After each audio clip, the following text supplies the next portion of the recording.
Jadi pendidikan tuh secara garis besar tuh adalah proses.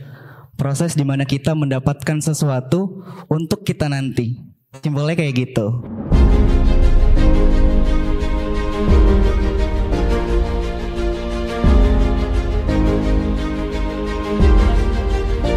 Rata-rata pekerjaan yang dibutuhkan atau rata-rata pekerjaan itu butuh yang namanya sarjana.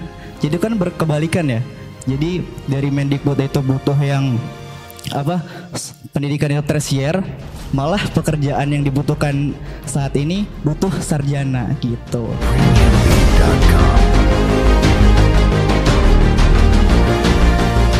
Assalamualaikum warahmatullahi wabarakatuh.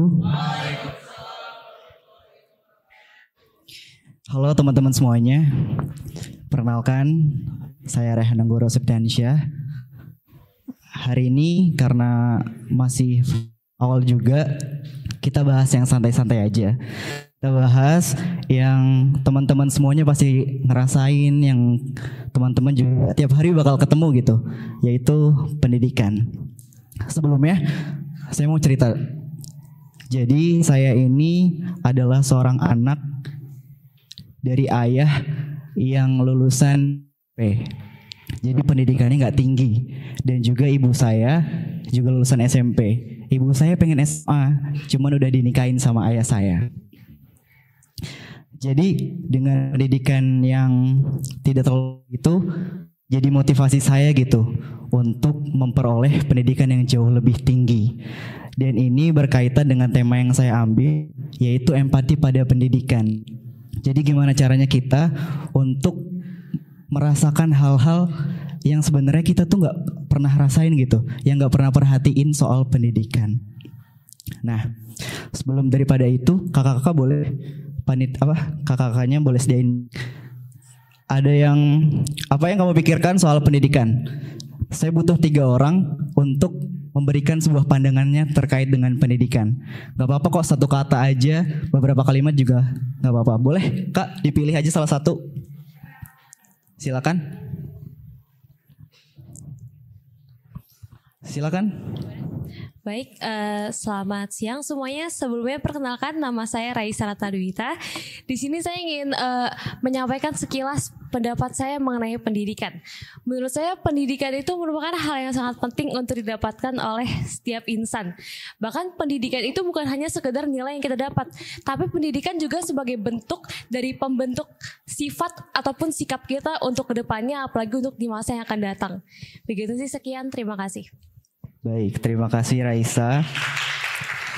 Menurut Raisa, pendidikan itu adalah pembentuk. Ada lagi yang mau berpendapat? Boleh? Yang laki-laki boleh?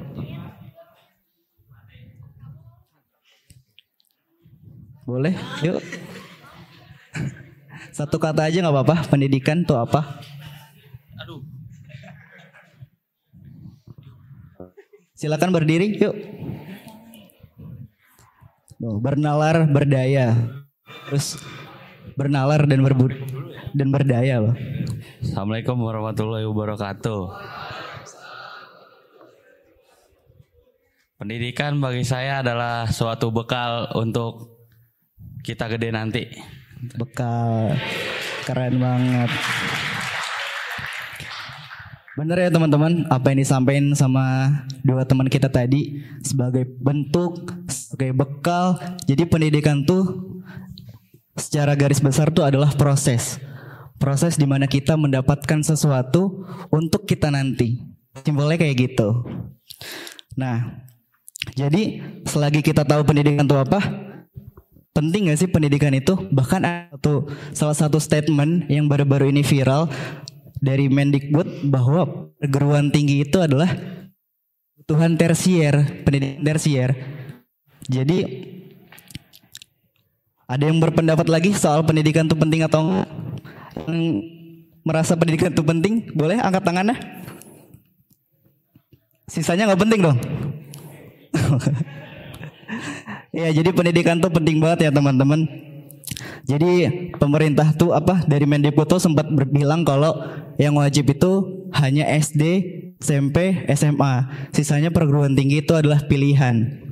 Tapi secara fakta rata-rata pekerjaan yang dibutuhkan atau rata-rata pekerjaan itu butuh yang namanya sarjana.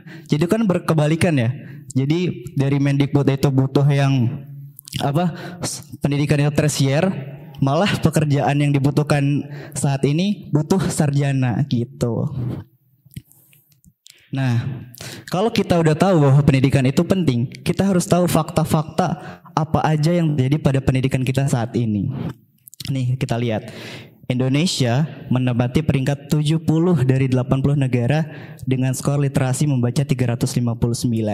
Indonesia masih kalah dengan negara Asia Tenggara lain, yaitu Thailand, Malaysia, dan Brunei Darussalam.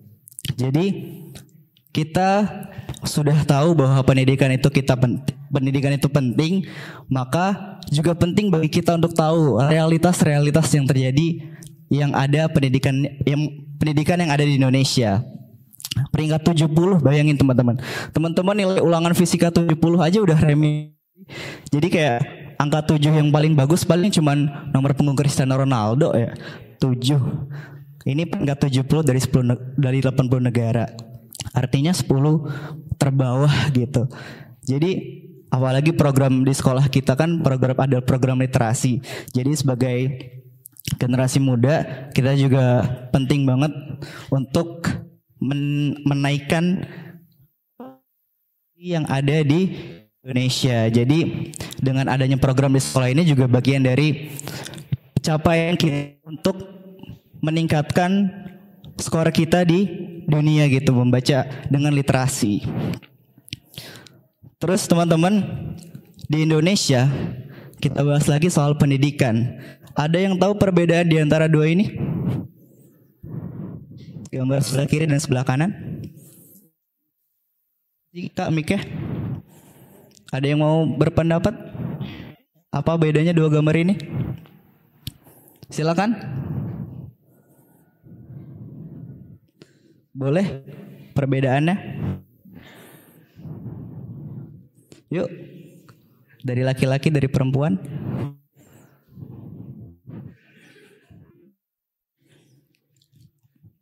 Boleh?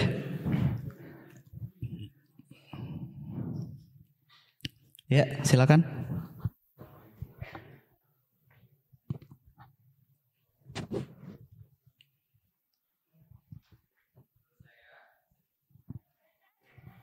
Pakai mic dong.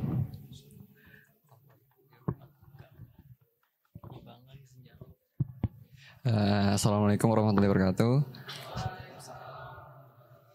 Sebelumnya kenalin, saya Randika dari kelas 11.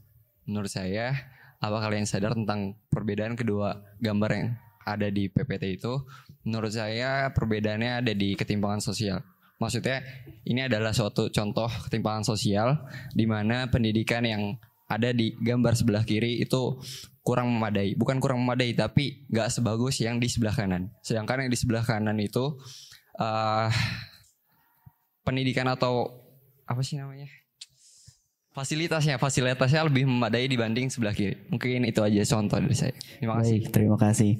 Betul sekali jawabannya. Jadi ini adalah sebuah perbedaan pendidikan fakta yang terjadi di Indonesia saat ini. Banyak kualitas pendidikan kita yang kurang setara gitu antara di kota maupun di pelosok. Ini diambil dari pelosok di mana ini ada anak SD yang mejanya masih kayu dan juga terdapat keropos-keropos gitu. Nah, sebelah kanan ini mejanya bagus, ruangannya tertutup, bahkan ber-AC gitu. Sama kayak kita yang ada di SMA Negeri 2 Jakarta ini. Jadi kita udah diberi fasilitas yang baik, punya aula, punya teater, punya kelas ber-AC, punya proyektor. Jadi kalau dibandingkan sama yang di pelosok, yang belajarnya seadanya, kita harus malu gitu kalau kita masih malas-malesan. Jadi penting bagi kita untuk memperhatikan juga, merasa bahwa kita ini sedang diberi fasilitas yang sangat baik gitu. Kalau kita nggak gunakan dengan baik, kita tuh lihat, kita nggak malu sama orang-orang yang ada di pelosok gitu, yang kalau berangkat sekolah itu mesti lewat sungai, yang berangkat sekolah itu kadang terjebak oleh lumpur-lumpur basah yang kalau itu kadang pakai alas kaki. Jadi kita harus sadar gitu sebagai pelajar yang diberi fasilitas yang baik di kota Jakarta. Lanjut. Nah, setelah kita memahami gitu dengan ketimpangan yang terjadi pada saat ini, dengan hal-hal yang berkaitan dengan pendidikan, kita coba pikir gitu bahwa posisi kita ini sebagai apa di sini. Banyak ada pengurus ekstrakurikuler di sini? Tunjuk tangannya coba. Banyak banget ya. Terus ada yang ketua kelas di sini? Nah, ada. Jadi teman-teman, kita mesti sadar gitu posisi kita sebagai apa. Posisi kita itu bergantung pada orang, mempengaruhi orang lain juga. Jadi kita ini sebagai contoh gitu untuk orang-orang lain. Jadi kalau teman-teman udah menjadi ketua kelas, menjadi pengurus ekstrakurikuler, itu adalah kesempatan kita teman-teman untuk memperbaiki hal-hal yang semestinya untuk diperbaiki gitu.